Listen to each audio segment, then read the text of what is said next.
Friends, শুভরাত্রি।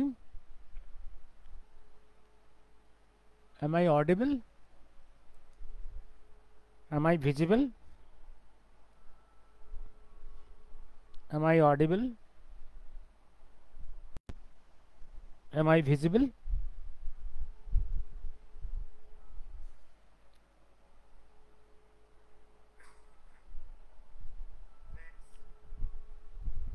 আমি শুরু করছি। হ্যাঁ, I am audible and visible. যদি সাউন্ডটা কম হয় প্লিজ ইউজ দ্য ইয়ারফোন। আচ্ছা, আজকে দুটো ঘটনা নিয়ে একটু কথা বলবো। একটা হচ্ছে নর্থ বেঙ্গলে এক বিজেপি এমপি রক্তাক্ত হয়েছে, আর এক বিজেপি এমএলএ আক্রান্ত হয়েছে। তারা উত্তরবঙ্গে ত্রাণ দিতে যাচ্ছিল। বিজেপি এমপি সম্ভবত খগেন মুর্মু, উনি দুবারের সাংসদ এবং ট্রাইবেল লিডার।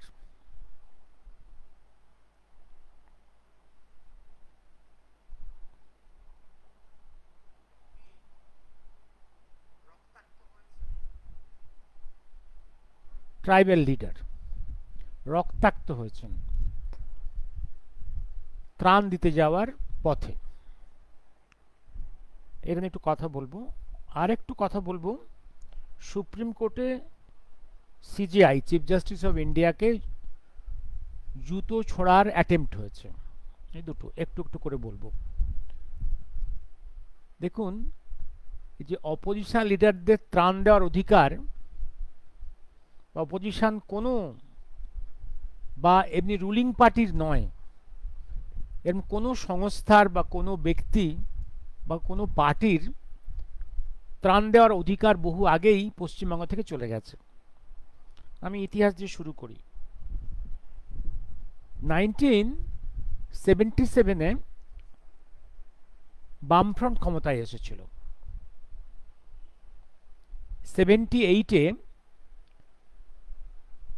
উত্তর ভারতে যে ফ্লাডটা হয়েছিল তা সম্ভবত 150 বছরের ভারতীয় ইতিহাসে এরকম ভয়ঙ্কর flood, from West Bengal to Rajasthan, এরকম ফ্লাড কখনো হয়নি। রাজস্থানেও ফ্লাড হয়েছিল, দিল্লি, বেনারস, কলকাতা 7 দিন প্রায় 1 মানুষ জলের তলায় ছিল। পশ্চিমবঙ্গে তখন এটা বামফ্রন্টের যুগ। সে সময় দিল্লি থেকে প্রভূত ত্রাণ এসেছিল। সেই ত্রাণ সামগ্রী একদম তখন অনেক সময় ট্রেন লাইনও বিধ্বস্ত ছিল, ট্রেন লাইন ডিসরাপ্টেড ছিল। অনেক প্লেনে করে, হেলিকপ্টারে করে এয়ারপোর্টে সমস্ত ত্রাণ সামগ্রী এসেছিল প্রভূত। সেই ত্রাণ সামগ্রী পড়েছিল বামফ্রন্টের হাতে। সেই সময়ে যে বিপুল দান এসেছিল সেটা পার্টি ব্যবহার করেছিল নিজেদের পার্টি সংগঠনকে বাড়ানোর জন্য। বাই দ্যাট টাইম খুব সম্ভবত পশ্চিমবাংলার পঞ্চায়েতের ইলেকশনটা হয়ে গেছিল, এবং সেই বিপুল দান সামগ্রী হাতে নিয়ে তারা পার্টির সংগঠন বাড়িয়েছিল এবং বিভিন্ন পঞ্চায়েত লেভেলে, গ্রামাঞ্চলে তাদের পার্টির বেসকে শক্ত করেছিল, কারণ দানের করার অধিকারটা তাদের হাতেই ছিল। ক্ষুধার্ত বুভুক্ষু মানুষ সাহায্য চায়, সেই সাহায্য পার্টির তাবেদার না হলে পাওয়া যেত না। পার্টির বাইরের লোক সাহায্য পায়নি, সবাইকে লয়াল বানানো হয়েছিল। আরো একটা উদাহরণ দিয়ে, তখন আমি একদম 3rd ইয়ার মেডিকেল স্টুডেন্ট। আমি তখন কলকাতা থেকে পায়ে হেঁটে প্রায় 1 কোমর জল ক্রস করে করে 3 দিন পায়ে হেঁটে কলকাতা থেকে মেদিনীপুর এসেছিলাম। আমি গোটা রাস্তা দেখেছি, পরিস্থিতি গ্রাম বাংলার ফ্লাড রিডিন এরিয়া আমি দেখেছি। সেই সময় একটু জল কমার পরে বিভিন্ন রিলিজিয়াস সংগঠন বা বিভিন্ন এনজিও হাইওয়ে দিয়ে, তখন বোম্বে হাইওয়ে দিয়ে তখন ট্রাকগুলো আসতে পারছে তখন খিচুড়ি রান্না করে বিভিন্ন হাই জায়গাতে, উঁচু জায়গাতে খিচুড়ি রান্না করে ওরা ত্রাণ সামগ্রী নিয়ে, খিচুড়ি নিয়ে, অন্য কিছু জামা কাপড় নিয়ে ওরা বড় বড় ট্রলিতে করে করে, ট্রলিগুলোও ওই রাস্তায় জল, ওর উপরে জল তখন 1 হাঁটু জল, কোথায় 1 কোমর জল, এই ট্রলিতে করে করে ওরা ত্রাণ সামগ্রী বিলি করতে আসছিল। গ্রামে গঞ্জে ভারত সেবাশ্রম সংঘ বা আর রামকৃষ্ণ মিশনের মতো সংগঠনকে বা অন্যান্য সংগঠনকে দান সামগ্রী বিলি করতে দেওয়া হয়নি। বিভিন্ন পার্টিরা, সিপিএম পার্টির বিভিন্ন গ্রুপস বিভিন্ন জায়গাতে সেই ত্রাণ সামগ্রী পরিষ্কার বলেছে যে আপনারা তো কিছুই জানেন না, আপনারা কেন ত্রাণ সামগ্রী আমাদেরকে দিন, এই ত্রাণ সামগ্রী বিক্রি করার অধিকারটা আমাদের, যেন দেশকে সেবা করার অধিকারটা একমাত্র আমাদের। এবং অনেক ক্ষেত্রেই দান সামগ্রী তারা বিলি করতে পারেনি, ওই পার্টির গুন্ডাদের কাছে সেই দান সামগ্রীগুলো দিয়ে যেতে হয়েছিল, ওরাই দান সামগ্রী বিলি করেছে। এই যে দান করার অধিকারটা একমাত্র আমার, রুলিং পার্টিরই, এই ট্র্যাডিশনটা তখন শুরু হয়েছিল। এবং সিপিএম কমিউনিস্টদের এই যে দান সামগ্রী দেওয়ার ইতিহাসটা বলি, তার পিছনে বলে রাখি, সে কুখ্যাত বেঙ্গল ফেমিনের প্রেক্ষাপটে তখন ব্রিটিশ বেঙ্গল, ব্রিটিশ ইন্ডিয়া, মুসলিম লীগ গভর্নমেন্ট চলছে। বিভিন্ন অঞ্চলে কিছু কিছু তোমার লঙ্গরখানা খোলা হয়েছিল। এই লঙ্গরখানাতে স্পেসিফিক্যালি কমিউনিস্ট পার্টি করা, সিপিআই করা লোকেদের ডেপুট করা হয়েছিল অ্যাজ ভলেন্টিয়ার্স। কারণ জনগণের সঙ্গে ওদের মোলাকাত, ওদের অ্যাকোয়েন্ট করানো, পরিচয় করিয়ে দেওয়া, দেখো যে কমরেডরাই হচ্ছে দেশদ্রোহী নয়, তারা মানুষের শত্রু নয়, তারা জনগণের বন্ধু, এটা পরিচয়টা ব্রিটিশ করিয়ে দিল, তাদের লঙ্গরখানা দিয়ে ভলেন্টিয়ার্স দিল। এ হচ্ছে ইতিহাস। এবং এই 78-এর ফ্লাডের সময় দিল্লি থেকে যে হিউজ পরিমাণ ফান্ড এসছিল, এবং নিয়ম হচ্ছে দিল্লি থেকে, কেন্দ্রীয় সরকারের থেকে কিছু দান সামগ্রী এলে, কিছু ফান্ড এলে, তার একটা ইউসি দিতে হয়, ইউটিলাইজেশন সার্টিফিকেট দিতে হয় সব সময়, যে কোনো ফান্ড এলে ইউসি। এবং সেই দিন থেকে পশ্চিমবাংলার সিপিএম পশ্চিমবাংলার একটা ট্র্যাডিশন শুরু করলো ইউসি না দেওয়ার, ইউটিলাইজেশন সার্টিফিকেট না দেওয়ার। আর তখন কেন্দ্রে তখন দেশাই গভর্নমেন্ট, জনতা গভর্নমেন্ট, উইক গভর্নমেন্ট, তারাও আর চাপ দেয়নি। সেই ইউসি না দেওয়ার, ইউটিলাইজেশন সার্টিফিকেট কেন্দ্রকে না দেওয়ার ট্র্যাডিশনটা সিপিএম বরাবর চালিয়ে গেছে। আমি এটা সিপিএম সরকার বলি, তার কারণটা হচ্ছে প্রথমবার বামেরা ছিল মোটামুটি যুক্তফ্রন্টের মতো, কারণ সেখানে CPM was not an absolute majority party, but second part থেকে CPM itself became an absolute majority party. অন্য আরএসপি, সিপিআই, ফডাল ব্লককে সঙ্গে রেখেছিল, শুধু লোককে দেখানো আমরা একসঙ্গে আছি, কিন্তু ডিকটেট করে গেছে as because they are the absolute majority, ওদেরই ওরা ডিকটেট করে গেছে অন্য পার্টি। মনে রাখবেন সেকেন্ড টার্ম থেকে পশ্চিমবাংলার বিভিন্ন অঞ্চলে কোথাও কংগ্রেস পকেট ছিল, কোথাও সিপিআইয়ের পকেট ছিল, কোথাও ফডাল ব্লকের পকেট ছিল, আরএসপির পকেট ছিল। এই সমস্ত পার্টির ক্যাডারদেরকে মেরে খুন করে সব সিপিএমে ঢুকিয়েছিল, কিছু লোককে খুন করেছিল। এই হচ্ছে সিপিএমের ট্রেডিশন। সিপিএম ভারতবর্ষের প্রথম পার্টি যে পার্টি দ্য আর্ট অফ মার্ডারকে, আর্ট অফ ভায়োলেন্সকে পার্টির ওয়েপনে কনভার্ট করেছিল। এবং বললাম ত্রাণ অন্য কারো দেওয়ার অধিকার নেই, এটা একমাত্র দেবে কমরেডরা। এই ট্র্যাডিশনটা একদম, এই লার্নিংটা, এই শিক্ষাটা টিএমসিপি নিয়েছে, টিএমসিপিএম। কারণ মেজরিটি সিপিএম ক্যাডার পরবর্তীকাল ঢুকে গেছে টিএমসিপির মধ্যে, শুধু টপ মার্ক লিডাররা বাদ দিয়ে। সুতরাং সেই কালচারটা, সেই ট্র্যাডিশন, আর্ট এসে গেছে টিএমসিপির মধ্যে। আর এই একদম মনোপোলাইজ করা এবং পলিটিক্যাল এরিনাকে মনোপোলাইজ করা, কারণ মনোপোলাইজ না করলে চুরির উপরে কন্ট্রোল, টোটাল চুরি, এই যে সম্পদ, জনগণের সম্পদ, গভর্নমেন্টের সম্পদকে চুরি করতে গেলে এই মনোপোলাইজ করা, পলিটিক্যাল পাওয়ারকে মনোপোলাইজ করা, একনায়কতন্ত্র এবং অন্য সবাইকে ভয়ের মধ্যে রাখা, যদি কেউ মুখ খুলতে চায় খুন করে দেওয়া, এই ট্র্যাডিশনটা সময় চলেছে। এবার বলে রাখি, যখন সিপিএম জামানা ছিল আপ টু 2011, হ্যাঁ তার আগে 7-এর দশক, 8-এর দশক, 9-এর দশক, তখনও পর্যন্ত social networking was not strong. তখনও পর্যন্ত মোবাইল সেটগুলো হাতে হাতে আসেনি। মোবাইল সেট এসছে অনেক পরে, অনেক পরে এসছে, এই 2000-এর কাছাকাছি এসছে। এবং এখনকার যে মোবাইল সেট যেটা যেটা যেটা যাতে প্রত্যেক মোবাইলের সঙ্গে যে একটা করে ক্যামেরা, একটা ভিডিও রেকর্ডার, এই যে জিনিসগুলো, এই ফোনগুলো এখন প্রতি ঘরে ঘরে এসে গেছে। আজকে গ্রামাঞ্চলে যত ক্রাইমস হয় বা ইভেন্টস ঘটে রেকর্ডেড হয়ে যাচ্ছে, কিন্তু সেই যুগে কিন্তু সে জামানায় রেকর্ড হতো না।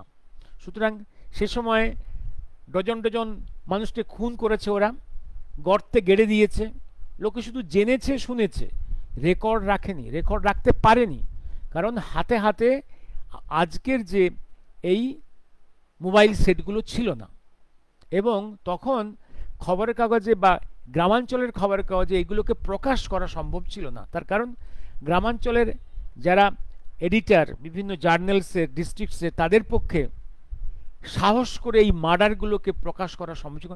তাহলে ওই এডিটর বা ওই প্রিন্টার ম্যাগাজিনের বা ওই রিপোর্টার উইল বি কিল্ড, এবং এরকম অনেক হয়েছে, সেগুলো রেকর্ডও হয়নি। আর কেস কাচারি হলেও অল্প, সেগুলোর কোনো রকম, কারণ পুলিশ যন্ত্রটাও তখন পলিটিসাইজড হয়ে গেছে। আর একটা জাজমেন্ট করতে গেলে দুটো জিনিস দরকার হয়, জুডিশিয়ারির হেল্প লাগে, আর জুডিশিয়ারিকে হেল্প করে পুলিশ বাহিনী। ইনভেস্টিগেশন করবে পুলিশ যেখানে পুরোপুরি পার্টির সম্পদ হয়ে গেছে, সেখানে ইনভেস্টিগেশন ছাড়া, প্রমাণ ছাড়া জাজের পক্ষে করা সম্ভব নয়।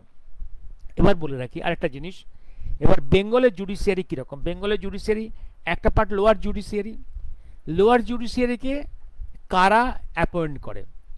এই দেখছেন তো, এই যে হাজারে হাজারে ফলস টিচার অ্যাপয়েন্ট হয়েছে, ঠিক তেমনি প্রচুর ফলস, এই যে লোয়ার জুডিশিয়ারিতে, স্টেটে লোয়ার জুডিশিয়ারির একটা মেরিট লিস্ট তৈরি হয় থ্রু এক্সাম। এই মেরিট লিস্টে প্রচুর ফলস লোক ঢোকে, কারণ এই ফলস, এটা একটা আর্ট হয়ে গেছে, সরকারের আর্ট হয়ে গেছে। অযোগ্য লোকেরা লোয়ার জুডিশিয়ারিতে জাজ হয়েছে, পার্টি ক্যাডাররা বা টাকা দিয়ে লোয়ার জুডিশিয়ারি জাজ হয়েছে। এবং লোয়ার জুডিশিয়ারির জাজেদের আরেকটা ভয় হচ্ছে, যদি পলিটিক্যাল রুলিং পার্টির পক্ষে জাজমেন্ট না দেয়, তার ট্রান্সফারটা হয়ে যাবে খুব খারাপ জায়গায়, বা প্রত্যেক জাজের সেই এরিয়াতে লোয়ার জাজেদের either there in the districts or in the sub divisions headquarters, তাদের স্ত্রী থাকে, বাপ মা থাকে, বাচ্চারা স্কুলে যায়, their life will be threatened. সুতরাং চট করে লোয়ার জুডিশিয়ারির জাজেরা পার্টির এগেনস্টে এমন কোনো জাজমেন্ট দিতে সাহস পায় না।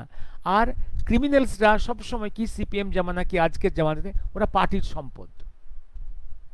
এবার আসছি আমি আর একটা পরের স্টেজে আসছি, এই জিনিসটা, এই যে আজকের এই জামানাতে আজকের ঘটনা, নর্থ বেঙ্গলে একজন এমপি একদম রক্তাক্ত হয়ে গেছে, প্র্যাকটিক্যালি প্রায় খুনের চেষ্টা হয়েছিল মনে হয়, আর একজন এমএলএ আক্রান্ত হয়েছে। যদি এমএলএ এমপিদের এই অবস্থা হয়, তাদের প্রত্যেকের সিকিউরিটি ছিল, তাহলে সাধারণ মানুষে যারা প্রতিবাদ করবে, তাদের কোথায় security? This is the situation. আজকের লক্ষ্মী পুজো,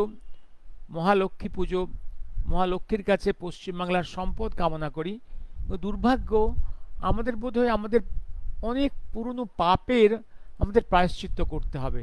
এই শয়তানদের হাত থেকে রক্ষা পেতে বা এই শয়তানদের খতম করতে যে দৈবী শক্তির আবির্ভাব এখনো বোধহয় অনেক বাকি আছে। এবার আসছি আমি, এবার প্রশ্ন হচ্ছে, কেন সেন্ট্রাল গভর্নমেন্ট অ্যাকশানে যাচ্ছে না?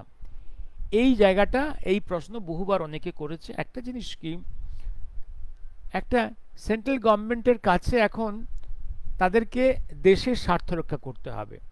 তার এনিমি কোথায়? এনিমি ফ্রন্টে বসে আছে, ওয়েস্টার্ন ফ্রন্টে, ইস্টার্ন ফ্রন্টে, নর্দার্ন ফ্রন্টে,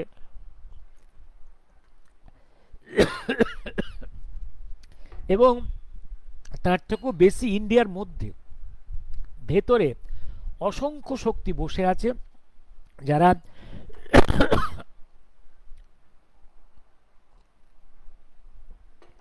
যারা যেমন কংগ্রেস ক্ষমতার বাইরে আজকে 13-14 বছর তারা হাঁপিয়ে উঠেছে, তারা ক্ষমতা চায়, তারা যে 60 ইয়ার্স দেশটাকে শাসন করেছে, খেয়েছে, চুরি ডাকাতি করেছে, তারা আরও চুরি ডাকাতি করতে, তারা তারা হাঁসফাঁস করে উঠেছে যেন দিল্লির সিংহাসন তাদের জন্য পৈতৃক অধিকার।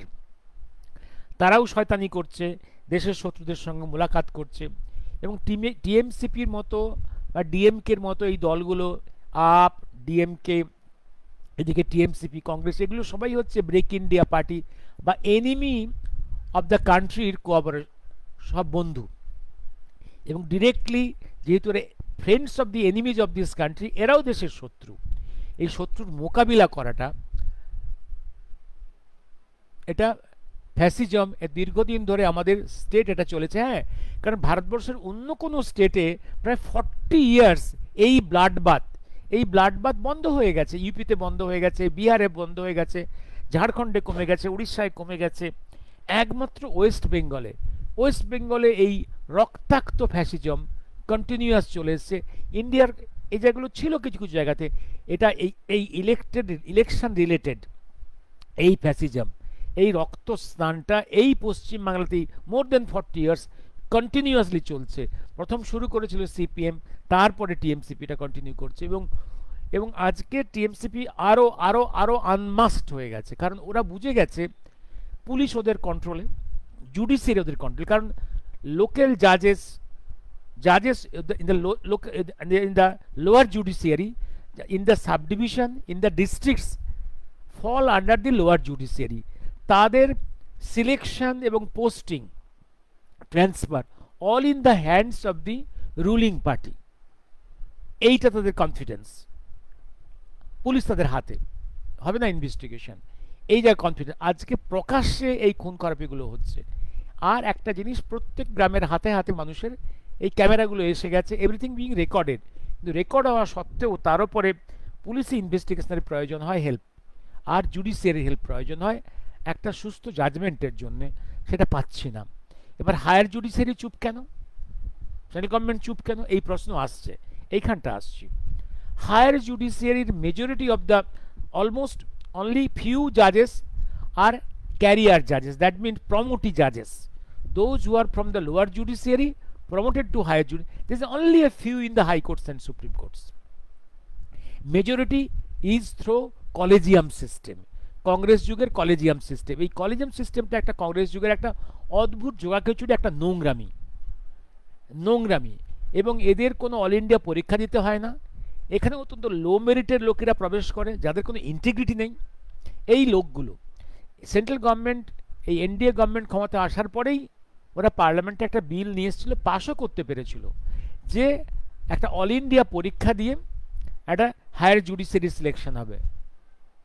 সেটা কিন্তু সুপ্রিম কোর্ট নাকচ করে দিল, এবং সুপ্রিম কোর্ট তার কনস্টিটিউশনাল বেঞ্চ কজনকে বসিয়ে জাজমেন্ট দিল যে এইটা করলে that will interference in the judicial freedom.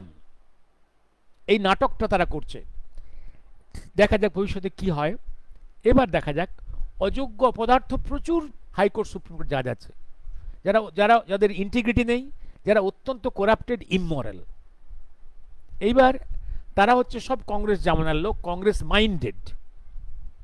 সুতরাং তারা এই নোংরামিগুলোকে একদম ট্যাক্টফুলি সাপোর্ট করে যাবে। আর একটা জিনিস হচ্ছে অল ইন্ডিয়া পলিটিক্যাল ইকুয়েশন এবং enemy dispositions around the country, east west নর্থে এবং ওশেনে, এই সব কিছু থাকে। একটা জিনিস যেটা ইকুয়েশনসে আসছে, যেহেতু কেন্দ্রে বিজেপি এককভাবে গরিষ্ঠ নয়, তাকে কিছু অ্যালায়েড পার্টির উপর ডিপেন্ড করতে হচ্ছে, এবং তাকে আরেকটা জায়গায় কসাস থাকতে হচ্ছে যে ইন্ডিজোটের ফ্রন্টে ইনার কনফ্লিক্টকে ইউজ করা। কংগ্রেসকে অল ইন্ডিয়া লেভেলে number 1 enemy of the country is Congress, and আপের সঙ্গে তার গন্ডগোল, যদিও তারা ইন্ডি ফ্রন্টে বা টিএমসিপি যদিও ফ্রন্টে, ব্রেক ইন্ডিয়া গ্রুপে, ইন্ডি ফ্রন্টে, কিন্তু সংঘাতটাকে ইউজ করা so that the NDA government at the center can survive.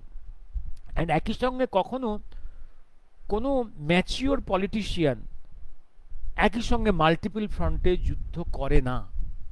কারণ মাল্টিপল ফ্রন্টে যুদ্ধ, আমি foreign force east West north, এদিকে গ্লোবাল ফোরামে এতগুলো শত্রু, দেশের মধ্যে এতগুলো শত্রু, সব ফ্রন্টে যুদ্ধ করা সম্ভব নয়। সম্ভবত সেই ক্যালকুলেশনস থেকে এনডিএর mature brains is to some extent giving a long rope to TMCP scoundrels in Bengal. দেখা যাক, very quickly the world situation equations is changing, and that will compel the situation inside India change, and I am confident the এই changing equations এ এক সময় এই West বেঙ্গলের দুর্ভাগ্য দূর হবে। তার আগে আবার বলি, ওয়েস্ট বেঙ্গলে এই যে দুর্ভাগ্যের জন্যে শুধু কেন্দ্রের এনডিএকে দোষ দিয়ে লাভ নেই, আমাদের পাপও কিন্তু কম নয়, আমাদের পাপও কিন্তু কম নয়। আমি বহুবার বলেছি আমাদের পাপও কিন্তু কম নয়। এই ওয়েস্ট বেঙ্গলে আমাদের পলিটিক্যাল মাইন্ডের কাছে সব থেকে ঘৃণিত ব্যক্তির নাম শ্যামাপ্রসাদ মুখার্জি, অথচ যার জন্যে ওয়েস্ট বেঙ্গল সৃষ্টি হয়েছিল, এবং যার জন্যে ইসলামিক অ্যাগ্রেশনের হাত থেকে, ইসলামিক আক্রমণের হাত থেকে আমরা যে মাত্র কয়েক কোটি বাঙালি হিন্দু বেঁচে আছি এখনো, এইটাকে আমরা অ্যাপ্রিসিয়েট করি না।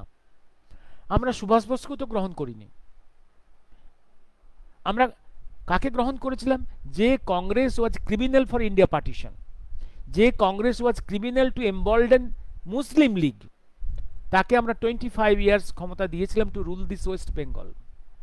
তারপর সিপিএম, যারা bunch of traitors, a gang of traitors, তাকে রুল করতে দিয়েছে 34 ইয়ার্স। তারপরেও মিস্টেক করেছি, কোন ফোর্সকে নিয়ে এসেছি। সুতরাং পাপ তো আমরা কম করিনি। আর আমরা আমাদের বাড়ির আমাদের মা বোনেরা ওই 1000 টাকার কি লক্ষ্মীশ্রী পায়, লক্ষ্মী ভাণ্ডার পায়, এবং এইটা ভাণ্ডার পেয়ে আমরা তো ঢেলে ভোট দিই। এবং এই যে ডোল দেওয়া পলিটিক্সটা, এই ডোল দেওয়া তো বেঙ্গলের বাইরে অন্য সমস্ত স্টেটসে মায়েরা বোনেরা এই রকম লক্ষ্মী ভাণ্ডার 1000 টাকার অনেক বেশি পায়, তারা কিন্তু মোরালটা বিক্রি করে দেয়নি। এখানে আমরা মোরালটা বিক্রি করে দিয়েছি। এবং ওয়েস্ট বেঙ্গলের বাইরে ইন্টেলেকচুয়ালসরা এত ইমোরাল, এত স্লেভস, ওয়েস্ট বেঙ্গলের বাইরে এত স্লেভ মেন্টালিটি, রুলিং পলিটিক্যাল পার্টির দাসত্ব করা স্লেভ মেন্টালিটি আর ওয়েস্ট বেঙ্গলে কোথাও নেই। Know where outside this West Bengal. সব জায়গায় বুদ্ধিজীবীদের মধ্যে কিছু প্রতিবাদী কণ্ঠ আছে। এবার আসছি আমি আরেকটা জায়গাতে। আমি বললাম কেন্দ্রের থ্রু কলেজিয়াম সিস্টেম জাজেস are not good, are neither nationalistic many and not moral even, এবং তারা হচ্ছে কংগ্রেস মাইন্ডেড, কংগ্রেস জামানার, তারা হচ্ছে সিকুলার, তারা ভারতবর্ষের এই যে কালচার, সনাতন কালচারের তারা নিজেদেরকে ভাগিদার মনে করে না। It's a fact. ভারত সনাতন কালচারের তারা ভাগিদার মনে করে না, ইটস এ ফ্যাক্ট। এবং অনেকেতে আছে একদম কোটা থেকে বেরিয়ে আসা জাজ, এবং থ্রু কলেজিয়াম সিস্টেম, মেরিট নেই, মোরাল নেই, করাপ্টেড। এবার আসছি আমি আজকে সুপ্রিম কোর্টের জাজের উপরে জুতো ছোড়া হয়েছে। এই সেই জাজ যে অনেক ট্রেটার্সদের অনেক রোপ দিয়েছে, রিল্যাক্সেশন দিয়েছে, ছাড় দিয়েছে।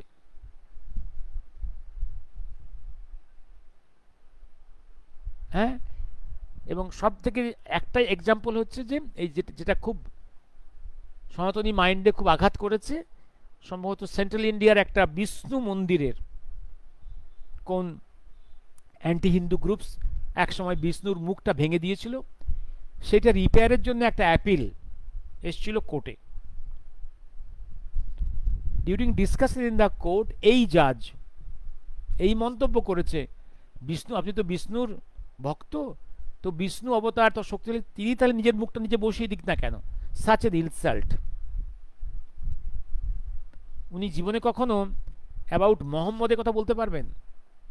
অ্যাবাউট জিসাস খ্রাইস্ট বলতে পারবেন? এরা বেসিক্যালি খুব অ্যান্টি হিন্দু, কারণ এরা মোহাম্মদ নিয়ে কখনো কথা বলতে পারে, কারণ ওরা জানে মোহাম্মদ বা কোরআন নিয়ে কিছু বলতে গেলে ওদের ঘাড়ে আর মাথা থাকবে না, আর যিশু নিয়ে কিছু বলতে গেলে গোটা ওয়েস্টার্ন ওয়ার্ল্ড চিৎকার করে উঠবে। ওরা সব secular, secular, anti Hindu secular. সুতরাং এই জুতো ছোড়া হয়েছে, যে জাজ এইরকম বিহেভ করেছে তার ক্যারিয়ারে অ্যাজ জাজ, এটা তার প্রাপ্য, তার প্রাপ্য। যেমন এম কে গান্ধী যখন গুলিবিদ্ধ হয়েছিল, আমি একটা জিনিস বারে বারে বলেছিলাম, এম কে গান্ধী গুলিবিদ্ধ হয়েছিল, এটা তার প্রাপ্য। কারণ এম কে গান্ধী, কারণ আমি বলেছিলাম নাথুরাম গডসে ভুল করেছে, মিস্টেক করেছে। নাম্বার ওয়ান, সে এম কে গান্ধীকে গুলি করেছে, অ্যাসিউমিং সে ক্রাইম করেছে। তার ক্রাইমটা কি? সে একটা লোককে খুন করেছে। কিন্তু এম কে গান্ধীর জন্যে লক্ষ লক্ষ মানুষ খুন হয়েছে, কোটি কোটি মানুষ রিফিউজি হয়েছে। সুতরাং নাথুরাম গডসের থেকে, অ্যাসিউমিং নাথুরাম গডসে ভুল করেছে, ক্রাইম করেছে, তার থেকে এম কে গান্ধী অনেক বড় ক্রিমিনাল, অনেক বড় ক্রিমিনাল। আর একটা বলি, নাথুরাম গডসে আর একটা ভুল করেছে, এইভাবে এলিমিনেশন অফ গান্ধীটা তার উচিত হয়নি। The technique should have been different. এই টেকনিকে উনি গান্ধীকে শহীদ বানিয়ে দিয়েছেন। Elimination of Gandhi should have been in different way. ঠিক আজকে সিজিআইকে যেভাবে জুতো মারা হয়েছে, সিজিআইয়ের শাস্তি আরো ভয়ঙ্কর হওয়া উচিত।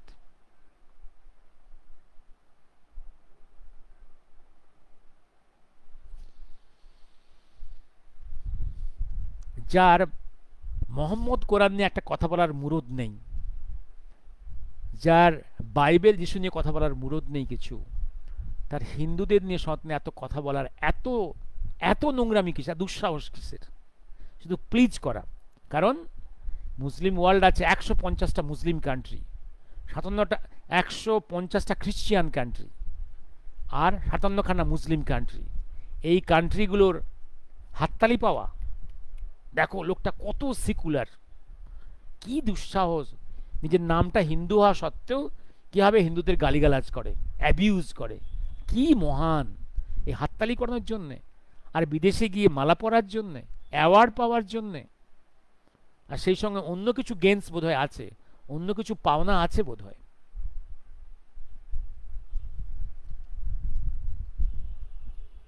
শুভরাত্রি, শুভরাত্রি।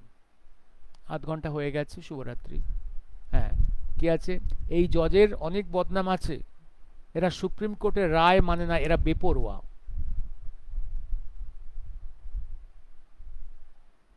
এটা ফ্যাসিজম, এটা দীর্ঘদিন ধরে অনলি ইন ওয়েস্ট বেঙ্গল চলে আসছে, অনলি ইন চলে আসছে একদম।